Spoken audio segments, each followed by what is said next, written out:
The Galactic Council's main hall gleamed like starlight trapped inside crystal. Thousands of alien representatives sat in curved rows that glowed softly beneath their feet. The air was heavy with tension as the great doors opened with a slow metallic sigh.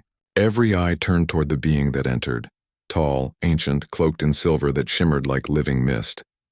Its face was unreadable, but its presence silenced the whispers that filled the chamber moments before. The Chancellor of the Council stood, his dark robe flowing behind him. "Identify yourself," he said, his voice steady but uncertain. The being stopped at the center of the hall, beneath the glowing emblem of the galaxy. "You know me," it replied calmly. "You called me once long ago when your ancestors feared the void." A low hum rippled through the chamber. Delegates whispered to one another in disbelief. "It cannot be," murmured one of the elder races. "That one vanished before the third expansion. I am older than your stars," the being said, "and I bring you a warning. The same warning I gave before your wars began. Do not challenge humanity." The room exploded with confusion. Translators flickered, relaying the message into dozens of alien tongues. Some laughed. Others hissed. The Chancellor frowned deeply. "Humanity? The primitive species from the Sol system? You come here to speak of them?" The Ancient One lifted a hand and the lights dimmed. A massive holographic projection formed above the council table. The image of Earth, its oceans shimmering in blue and white. Around it appeared fleets of ships, dark and silent, moving in perfect formation. Each vessel seemed to hum with restrained power. "These are the children of Earth," the being said. "They have survived their own world's fury, their own kind's cruelty. They are not fragile. They are forged in struggle. You see weakness, but I have seen resilience that even gods would fear." One of the reptilian ambassadors stood, his scales catching the light. "Humanity is confined to its system. Their ships are simple metal. They are nothing." The being turned slowly toward him. "So thought the Empire of Solace before they attacked their colony world. The humans answered not with weapons, but with silence. Then the stars around Solace turned black.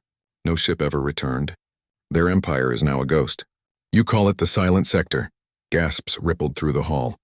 The Chancellor's voice trembled slightly. "Are you saying the humans did that?" "I do not say it," the Ancient One replied.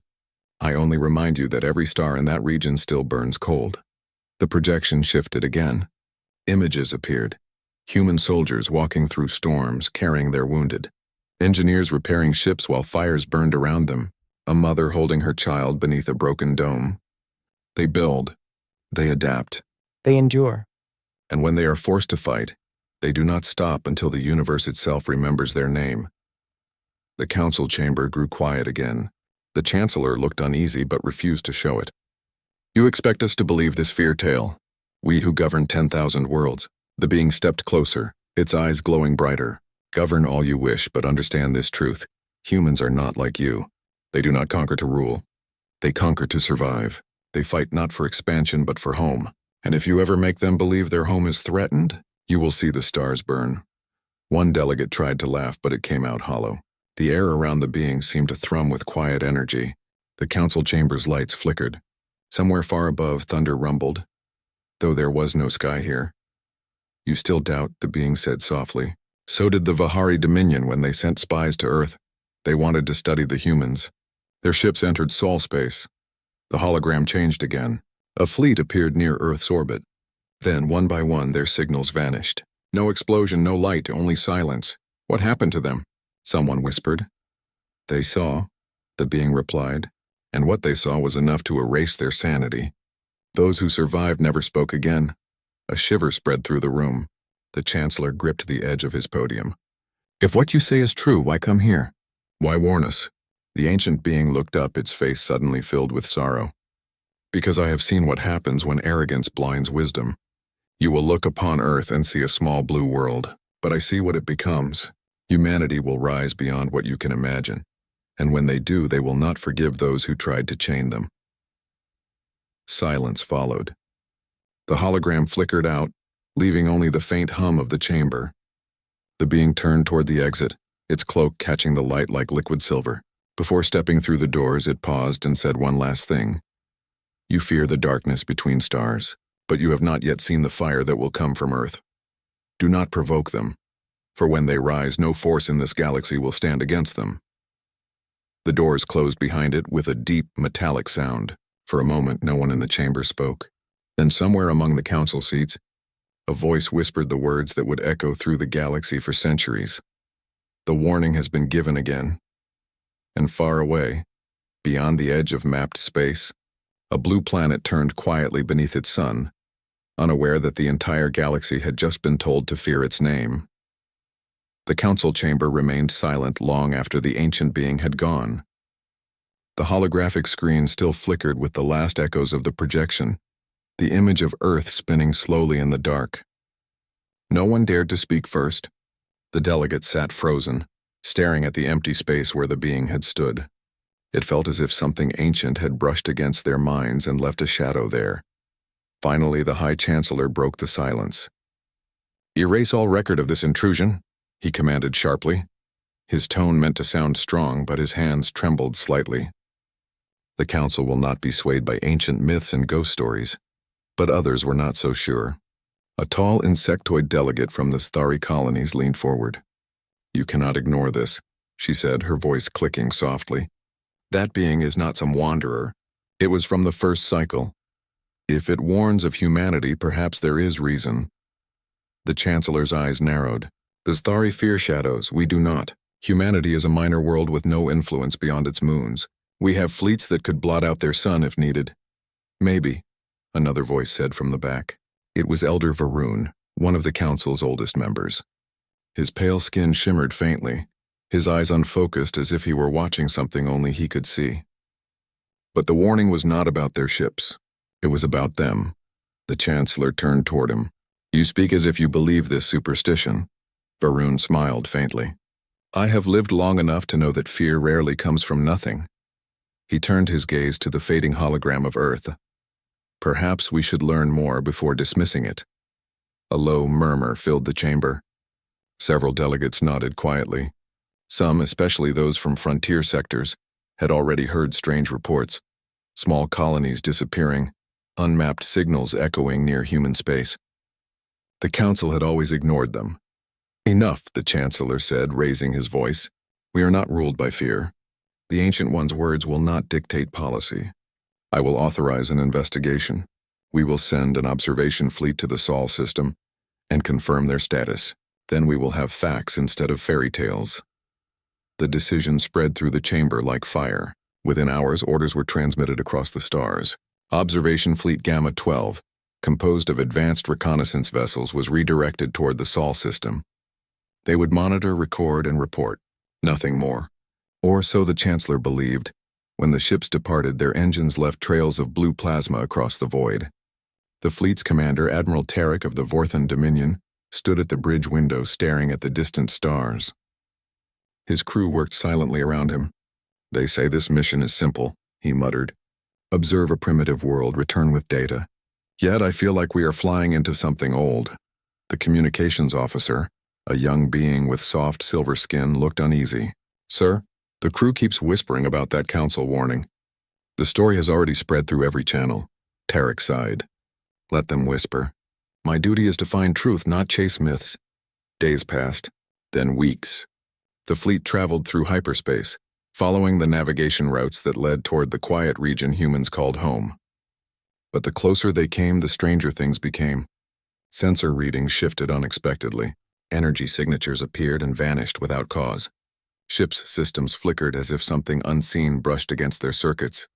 By the time they reached the edge of Sol, tension gripped the entire fleet. The stars looked wrong, too still, too bright. "Report," Tarek ordered. "Sir," said the navigator, "our long-range scans are being disrupted. The interference seems artificial, but it's unlike any known technology." "Origin?" "Unknown, sir. It's coming from within the human system." "Proceed carefully," Tarek said, his voice calm but his chest tight. "Activate stealth field. I want no signals transmitted. We watch. We learn." The fleet drifted silently into the system like ghosts. One by one, their cameras began transmitting live feeds.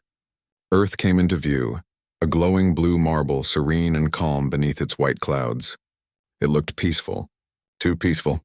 Primitive world," one of the officers said quietly. "They have orbital stations but no heavy defenses." No major fleets detected. Tarek nodded slowly. And yet, a small red blip appeared on the radar. Then another. Then 10 more. What is that? The operator zoomed in. The display showed dozens of small metallic objects rising from the planet's surface. They moved in perfect formation, climbing through the atmosphere with unnatural precision. "They're ships," whispered the operator. "Human ships." The fleet watched as the objects reached orbit. They were small, barely frigates by Council standards, but they moved as one, forming a net around Earth. Then, for a moment, every system aboard Tarek's flagship went dark. No lights, no sound, no power. When the systems came back online, the fleet's sensors showed nothing. "The human ships were gone. What just happened?" Tarek demanded. "Unknown, sir." "It's as if they never existed." "Record everything," he ordered. "We're leaving. We'll report this anomaly to the Council." But before the fleet could turn back, something appeared in front of them. It wasn't a ship. It was a shadow, a distortion in space, a ripple like light bending through water. It hovered there silently, then began to shift into form. A massive structure emerged, sleek, angular, and black as the void itself. No signals, no energy readings, just a presence. The crew froze. Tarek stepped closer to the viewport, his voice barely a whisper. "That's human?" A single beam of light extended from the object, scanning the flagship. The hull vibrated softly. Then across every screen, a message appeared in human script, translated instantly by the fleet's AI. "You were warned." The shadowed structure vanished without a trace. Silence filled the bridge. No one moved. No one spoke. Tarek finally exhaled. "Send this recording to the Council," he said quietly, "and tell them the Ancient One was right." But before the transmission could even begin, every communication array across the fleet blinked red, signal jammed. The human system had gone dark, isolating them completely. And somewhere deep within the dark matter field beyond Neptune, something enormous began to move. Stars shimmered like scattered glass around the silent observation fleet, now stranded within the human system. Admiral Tarek stood at the viewport, his reflection faint in the darkened glass. The words still glowed faintly on the main display. "You were warned." The message flickered, then vanished, leaving the bridge filled with uneasy silence. Tarek's second officer, a lean creature with bright violet eyes, broke the stillness. "Sir, communications remain jammed. All frequencies, military, encrypted, even ancient radio, are blocked." Tarek didn't answer immediately. His gaze lingered on the empty space where the shadowed structure had been. "Do the sensors still show any trace of that thing?" "Nothing, Admiral. It vanished completely. No energy trail, no gravitational distortion. It's like it never existed." A chill passed through the crew. Even the hum of the ship seemed quieter, as if the vessel itself feared to disturb the silence. "Restart deep scan mode," Tarek ordered. "We're not leaving until we understand what we saw." The crew moved quickly, hands trembling slightly over holographic panels. The scanners pulsed, sending invisible waves into the dark. Seconds stretched into minutes. Then faintly, one of the monitors began to blink. "Sir, I'm getting something," said the sensor officer. "A signal. Not a ship.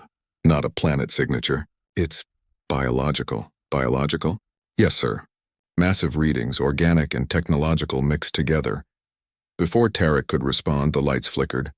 A strange vibration ran through the hull, deep and slow, like a heartbeat echoing in space. One by one, the crew turned toward the viewing window. Out in the distance, a small point of light appeared, then split into dozens of others. They were moving, multiple contacts inbound, shouted the navigator.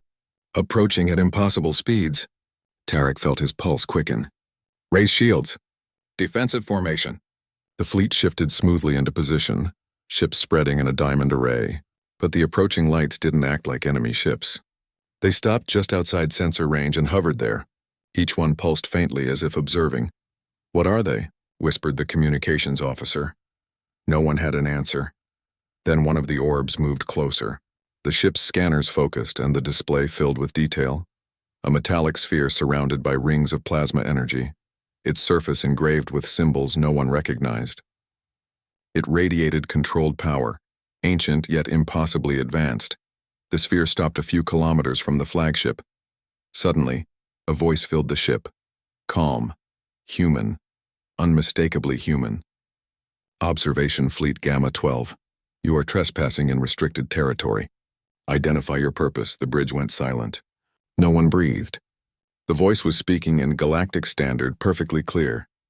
Tarek stepped forward slowly. This is Admiral Tarek of the Galactic Council. We come only for observation and research. We mean no harm. There was a long pause. The lights in the sphere dimmed, then brightened again. Observation implies permission. You were warned not to come. The crew exchanged nervous looks. The Admiral tried again. Who are you? I am Sentinel-3, the voice said. Defense system of the Terran Frontier Network. Your presence has been noted. You will now leave. Tarek swallowed. We can't leave. Our navigation drives are being blocked. Another silence. Then softly, the voice replied, That is intentional. A flicker of movement passed across the sphere's surface. For a brief moment it displayed a symbol, an emblem of Earth surrounded by 12 stars. Then the sphere began to retreat, but as it did, the space behind it changed. A ripple spread and through it emerged something colossal. The shadow grew, stretching until it blocked the light from a nearby star. The ship system strained to read it, but no data returned. Only the shape was clear, a warship larger than any vessel in Council records. Its hull shimmered like black glass. Blue light pulsed along its edges in rhythmic patterns. It moved with quiet grace, almost soundless, yet its presence filled every mind with an instinctive fear. That's human, whispered the second officer. Tarek couldn't look away. It can't be. A transmission came through, forcing every screen to flicker alive. A symbol appeared, a white circle with a single phrase beneath it. United Terran Command. Access denied, then a brief static burst, and then the ship spoke. This is UTC Dreadnought Vigilant Dawn, you were warned. Turn back or your existence will end here. The Admiral's heart pounded. Weapon status? The gunnery officer looked terrified. All systems offline, sir. Something's locking us out. The crew stared at the screens in disbelief. Their fleet, built from the best of 10 civilizations, was completely disabled without a single shot fired. Transmit a message, Tarek said quickly. Tell them we come in peace. Tell them we were only sent to... Before he could finish, the dreadnought moved closer. It didn't fire. Instead, hundreds of smaller crafts emerged from hidden hangars, sleek, silent fighters that surrounded the fleet in perfect precision. Their engines burned with soft white light, not the harsh glare of council ships. The human voice returned, quieter this time. We remember your counsel. We remember your arrogance. Leave now, or the next time we meet you will not be warned. Tarek tried to speak, but no sound came. The ship's viewports darkened as the dreadnought turned, revealing a massive engraving on its hull, words written in ancient Terran script. From Earth, we rise. Then in a flash of blinding light, the dreadnought vanished. The sensors cleared. The blockade lifted. Every system returned to normal. The crew sat in stunned silence.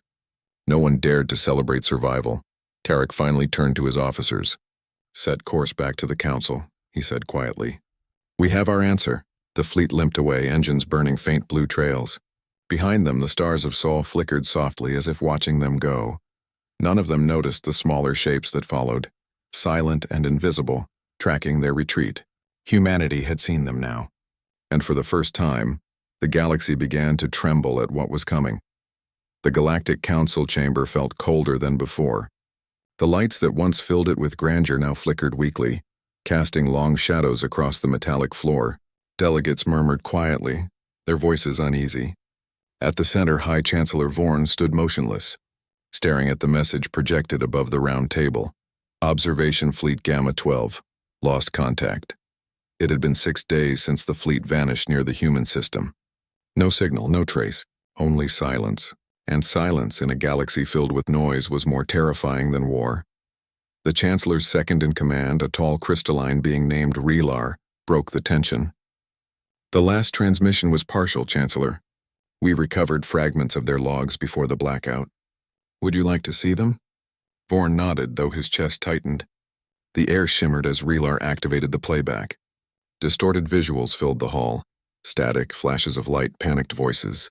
Then one clear phrase echoed through the chamber, Admiral Tarek's voice trembling. They warned us. And they were right. The recording ended in static. The council erupted into noise. Some shouted for retaliation, others demanded isolation. The younger species wanted proof. The elder ones only wanted distance. The Chancellor raised his voice over the chaos. Enough, we will not jump to conclusions. We will analyze the data and analyze, interrupted Elder Varun, his frail hands trembling. Chancellor, your analysis will not stop what's coming. The Ancient One's words have come true again. Murmurs spread like wildfire. Delegates looked at one another with wide, fearful eyes. Are you suggesting, said a representative from the Trinax Combine, that a single Death World species defeated an entire observation fleet? I'm suggesting, Varun replied softly, that they were allowed to leave alive. As a message. The words settled like dust. Hours later, behind closed doors, the Chancellor met with the Council's Security Division. Admiral Zareth, a massive scaled creature with golden eyes, stood across the table. We have to respond, Chancellor. If the humans have technology that can disable our fleets, we need to know how. Vorn rubbed his forehead. A response means risk. We cannot send another fleet blindly into a Death World's territory. Then send one that isn't blind, Zareth countered. We have spies, cloaked probes, deep space arrays. We'll not attack, only watch. If the humans are building something, we must see it. Vorn hesitated. The galaxy had known peace for centuries under the Council's order. But peace built on arrogance was already cracking. He looked out through the great viewport. The stars seemed to stare back at him like unblinking eyes. Very well, he said finally. Authorize Recon Unit 9, no transmissions. No contact. I want quiet observation. Zareth bowed slightly and left. Across the galaxy, far from the shining spires of the Council's core worlds, 3 small ships emerged from hyperspace near the Sol system. They were invisible to normal sensors wrapped in fields that bent light and gravity alike. Inside the lead ship, Commander Hala of the Vorthan Dominion adjusted her visor. Keep all systems dark. No transmissions. We're ghosts here. Her crew nodded silently. They drifted toward the inner planets, following the faint trail of debris left by the vanished fleet. The void was eerily calm. No wreckage, no signals, not even radiation. It was as if the fleet had never existed. Then one of the operators whispered, Commander, I have something. Hala leaned over the console. On the screen was a single metallic object drifting near Neptune's orbit. Smooth, circular, faintly glowing. It wasn't debris, it was deliberate. What is it? She asked. Unknown. No emissions. But it's scanning us. Before she could react, the object pulsed once. Every screen on the ship went black. The lights dimmed. The engines powered down. Panic filled the bridge. Reboot systems. Hala shouted. Nothing responded. Then slowly, a new image appeared on the darkened main screen. It wasn't a warning, and it was a face. A human face. Pale, calm, and expressionless. Identify yourselves, it said. The voice was flat, synthesized, but unmistakably human. Hala froze. This is Commander Hala of... The voice interrupted. We know who you are. You came after the warning. We mean no harm. We only...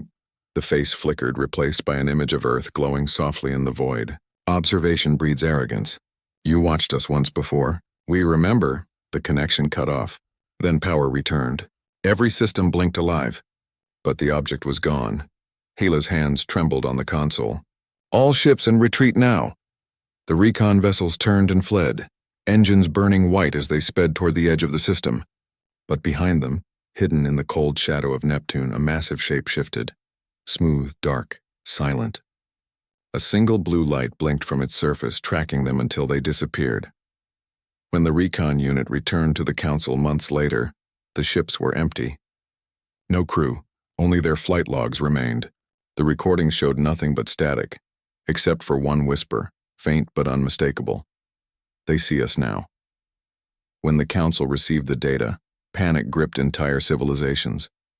News spread through the networks like wildfire. Systems near the Terran border shut down trade. Fleets recalled. Worlds went dark. And as the Council descended into fear and division, deep beneath Earth's surface, far below the oceans, the real architects of the Human Defense Network watched the panic unfold. A small group of humans stood before a massive holographic globe. Their leader, an older man with calm gray eyes, spoke quietly. They've finally seen us. A young woman beside him smiled faintly. Good. Then they'll think twice before coming closer. The man looked at the stars above. "No," he said softly. "They won't stop. They never do."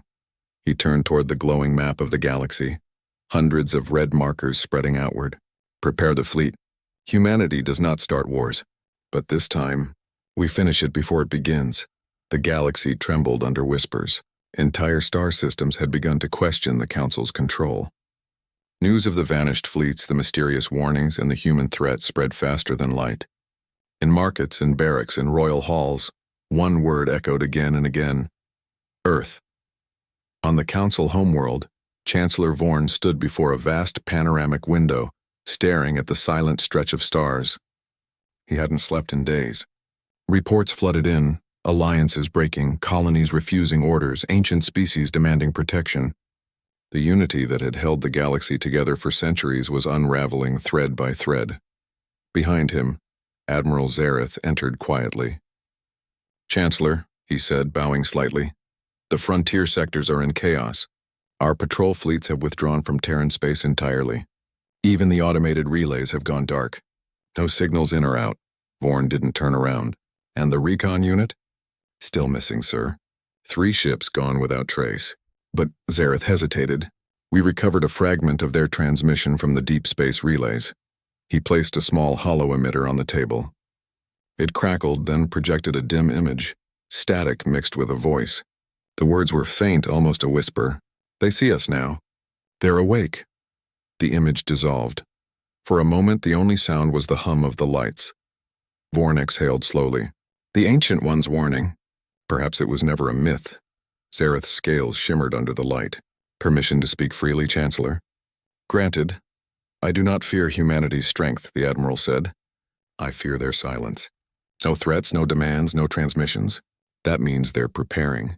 Every instinct I have tells me they're waiting for us to act first." The Chancellor finally turned, his face drawn and pale. "And what would you have us do, Admiral? Launch a preemptive strike? On a death world?" Zareth lowered his gaze. "No, sir. I would have us understand them before we face them." At that same moment, light years away, inside the deep blue glow of Earth's orbit, fleets were assembling. Dozens of dark-hulled ships floated in silent formation above the clouds. Their designs were unlike anything in the known galaxy. Sleek, angular, every surface alive with shifting patterns of energy. The Terran fleet moved without sound, guided by unseen command. Inside the command ship Vigilant Dawn, Captain Mira Hale stood before a massive holographic map of the galaxy. Thousands of dots glowed, Council-controlled sectors, border regions, and hidden Terran outposts. "Status report," she said calmly. Her AI assistant, a voice smooth and almost human, replied, "Outer defense grid operational. Stealth perimeter active. No unauthorized entry within 3 light-years of Sol." "Good," Mira said. "And the Council's movements?" "Unstable," the AI replied. "Multiple factions debating intervention. Political fractures widening. They fear us, but they don't yet understand us." Mira looked out through the viewport where the curve of Earth shimmered beneath the rising sun.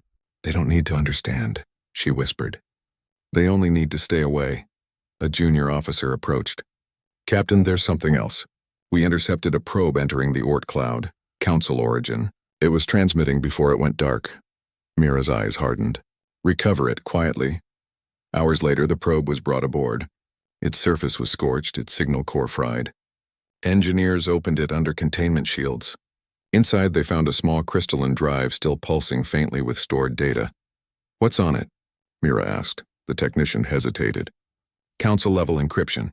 But there's a personal code embedded within. Someone wanted us to read this." When the code was decrypted, a single message appeared on the display. "To the leaders of Earth. I am Elder Varun. Your existence has shaken the Council. There are those who seek peace, and those who seek to destroy you. I do not know which will reach you first. But I beg you, if war comes, remember, not all of us ignored the warning." The message ended there. Mira stared at the screen, her jaw tight. "Send this to Central Command," she said quietly.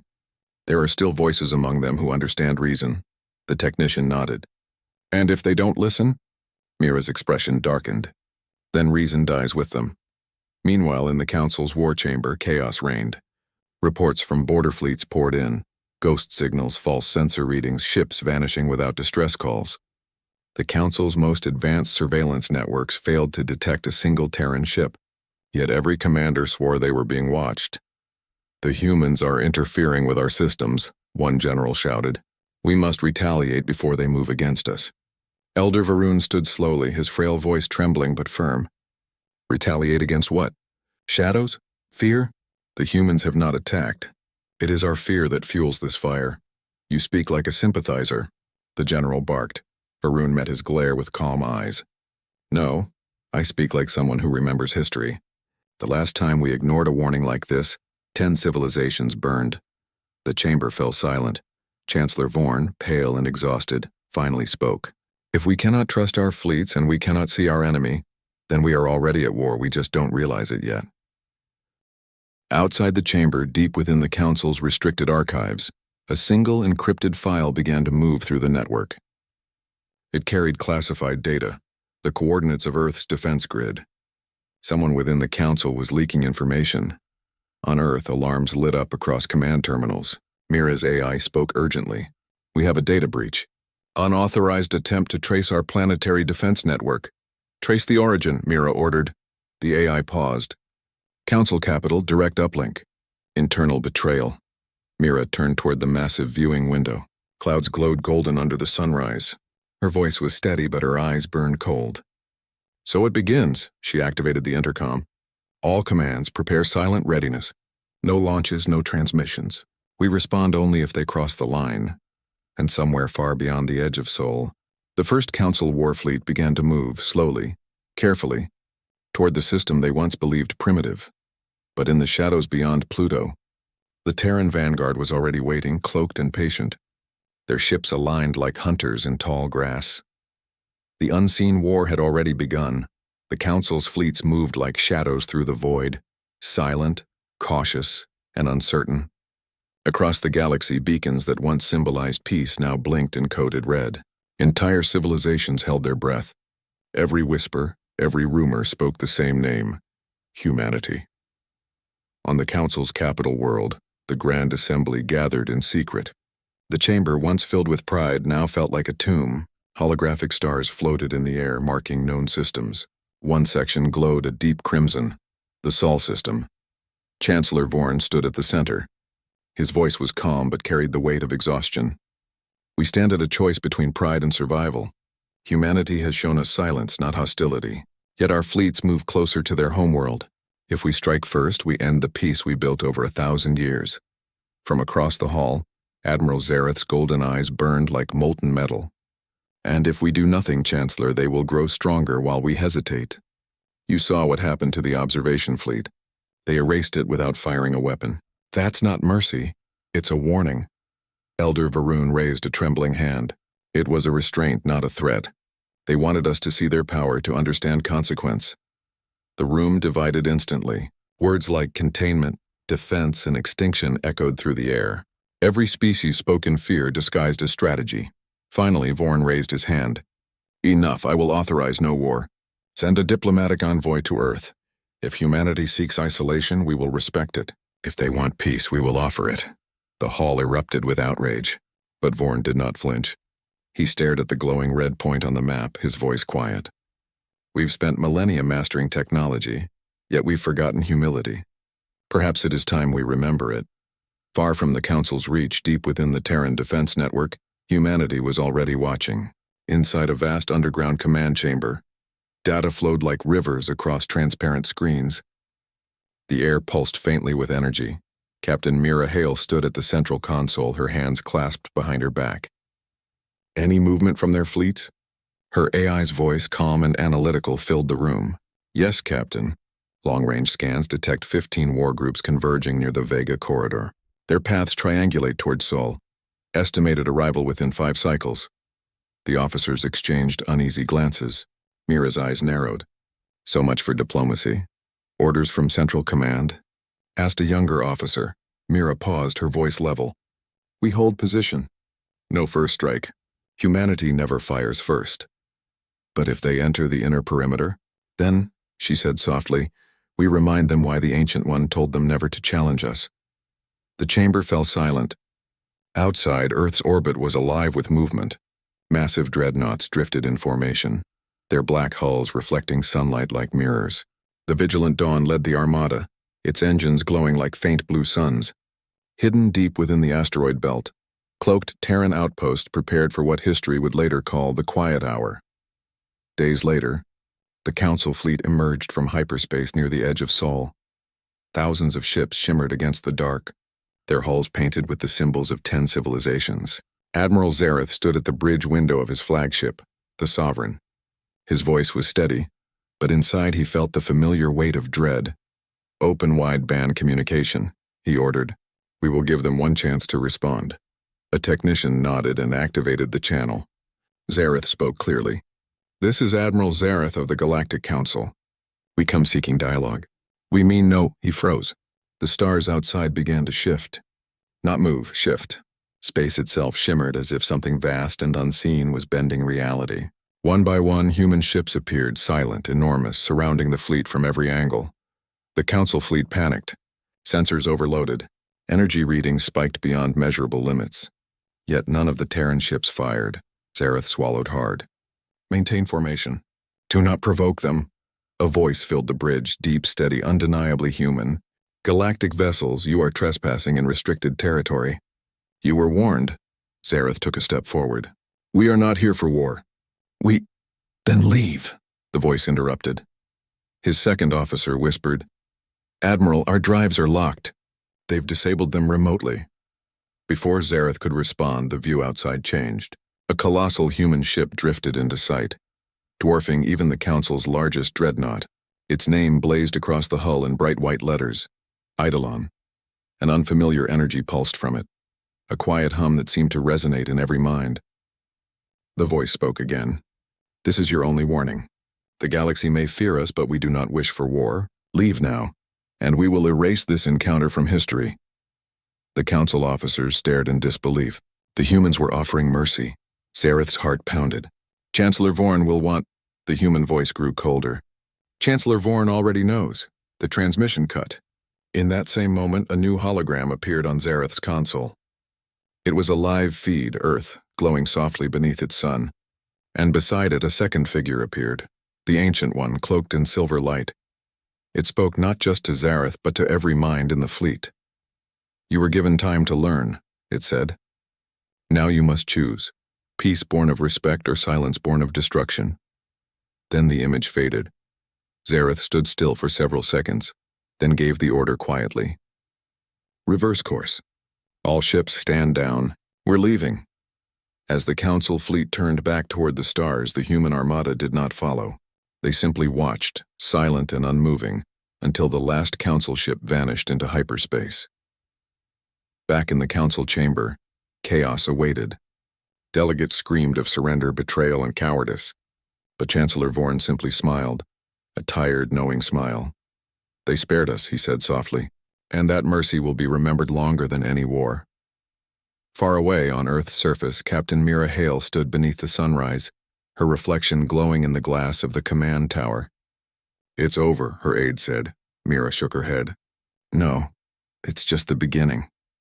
She looked toward the stars where the Council's ships had vanished. "They know now. And someday when fear returns, they'll test us again.